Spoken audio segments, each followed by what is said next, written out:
जैसा कि हमारा टॉपिक चल रहा था डिवीजन ऑफ इंटीजर्स का, जिसमें रूल नंबर 1 है for dividing two unlike sign, right. तो आपको एक पॉजिटिव इंटीजर है, एक नेगेटिव इंटीजर दिया हुआ है, सॉरी एक नेगेटिव इंटीजर है और एक पॉजिटिव इंटीजर दिया हुआ है जिसको आपको डिवाइड करना है। तो देखिए, तो -48 डिवाइड बाय 12 करना है। तो बच्चे जो मेथड यूज़ करते हैं वो ये वाला यूज़ करते हैं कि आप क्या करते हैं, -48 को 12 से डिवाइड करते हैं। तो दोनों के दोनों को कौन सी सेम टेबल से डिवाइड करना होता है आपको, राइट। सेम टेबल से कौन सी, 2 की टेबल से ये भी डिवाइड हो जाएगा, 2 की टेबल से ये भी डिवाइड हो जाएगा। तो आप इन दोनों को 2 की टेबल से करते हैं। 2 2 ज़ा 4, 2 4 ज़ा 8 और 2 6 ज़ा, फिर क्या आएगा, माइनस का साइन मत भूलिएगा, दैट इज़ इक्वल्स टू आ जाएगा, यानी कि -48/12 इज इक्वल्स टू -24/6। अब 6 1 ज़ा 6 और 6 4 ज़ा 24, तो आंसर आएगा -4/1 and that is equals to -4। देखिए, एक तो ये चीज़ हो गई। उसके अलावा देखिए, एक तो ये तरीका होता है, बहुत बच्चे बेसिक से जाते हैं कि आप हर बार क्या करते हैं, 2 की टेबल से काटने की कोशिश करते हैं। तो 2 की टेबल से काटेंगे तो डिवाइड करना पड़ेगा, ये थोड़ा लंबा मेथड होता है, स्टेप्स बहुत ज़्यादा जाते हैं। इसको स्टेप्स को कम करने के लिए जो इसका शॉर्ट मेथड होता है वो भी मैं आपको बता देती हूँ, वो आपको फर्दर क्वेश्चन में काम आएगा। तो ये भी सीख लीजिए। ये बेसिक मेथड सबको आना चाहिए कि दोनों को आप किससे डिवाइड करें। दिख रहा है कि दोनों की जो यूनिट डिजिट है 8 और 2 है, तो ये भी 2 की टेबल से डिवाइड हो जाएगा, ये भी 2 की टेबल से।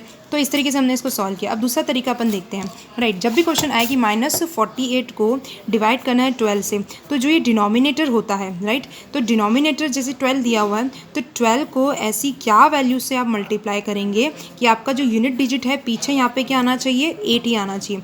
तो अगर मैं 12 को 4 से मल्टीप्लाई करूँ, राइट, 12 को अगर मैं 4 से मल्टीप्लाई करूँ तो 4 2 ज़ा 8 आ जाएगा और 4 1 ज़ा 4, यानी कि मैंने क्या करना है, डिनोमिनेटर को ऐसी वैल्यू से मल्टीप्लाई कराना है कि जो यूनिट डिजिट है यहाँ पे मुझे सेम मिल जाए, यानी कि न्यूमरेटर की जो यूनिट है वो सेम मिल जाए। देखिए, ये जो किससे मल्टीप्लाई कराना है ये आपको सेल्फ ही दिमाग लगाना पड़ेगा।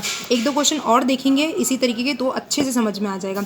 अभी सिर्फ लॉजिक पकड़ने की कोशिश कीजिए कि मैं क्या बोल रही हूँ। जब भी ऐसा क्वेश्चन आए -48/12, नो डाउट 2 से तो हम करना जानते ही हैं, लेकिन ये वाले भी सीख लीजिए, बड़ी वैल्यूज़ में काम आएगा। तो -48/12 है, तो 12 को ऐसी क्या वैल्यू से मल्टीप्लाई करेंगे कि यूनिट डिजिट आपका 8 है, क्योंकि यहाँ पे न्यूमरेटर में यूनिट डिजिट है 8, तो यहाँ पे भी हमको क्या चाहिए, 8 चाहिए। तो 12 को अगर मैं 4 से करूँ तो 4 2 ज़ा 8 और 4 1 ज़ा 4।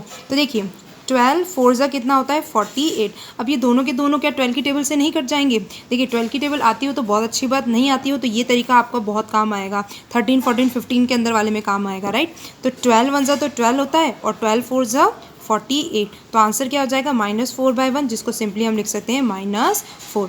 ये तरीका दूसरा वाला ये भी आना चाहिए। अब इसी तरीके को हम दूसरे क्वेश्चन में अप्लाई करते हैं। देखिए, क्वेश्चन नंबर 2 देखिए, 144 डिवाइड बाय -16 करना है। अब आप क्या करते, 2 की टेबल से करते। अब देखिए, अब आप 2 की अगर टेबल से इसको करते तो 2 7 ज़ा 14, 2 2 ज़ा -8 ज़ा, ये करते। तो पहले तो आप इसको दोनों को किसकी टेबल से किया है, 2 की टेबल से किया। 2 7 ज़ा 14, 2 2 ज़ा 4 72 और 2 8 ज़ा 16, दोनों 2 की टेबल से सेम टेबल से डिवाइड हुए। फिर वापस इसको दोनों को 2 की टेबल से आप क्या करते, डिवाइड करते। 2 36, राइट, और -4।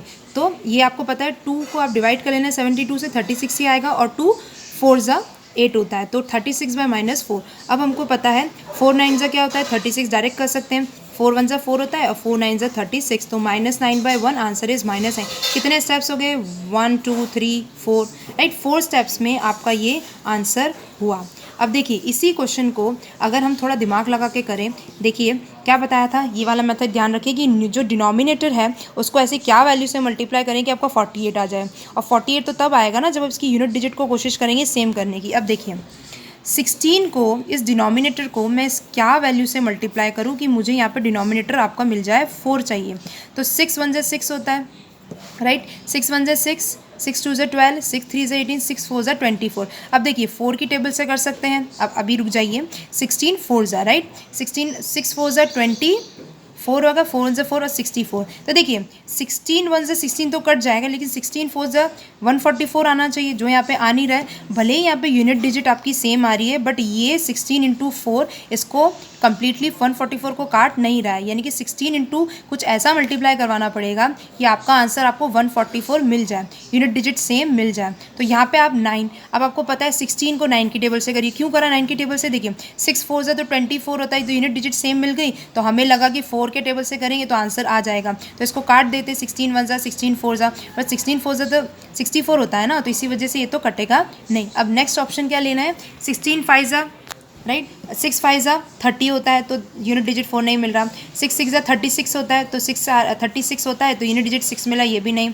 और 6 7 ज़ा 42 होता है तो यूनिट डिजिट 2 मिला, नहीं। 16 8 ज़ा 48 8 मिल रहा है, नहीं। 16 9 ज़ा होता है 6 9 ज़ा 54। अब देखिए 9 1 ज़ा 9, 9 1 ज़ा 9, 9 + 5 144। तो ये हमारा ऑप्शन हो गया। तो आप समझ पा रहे हैं कि ये वाला जो लॉजिक है कि किससे मल्टीप्लाई करवाना है, ये आपको खुद ही करना है।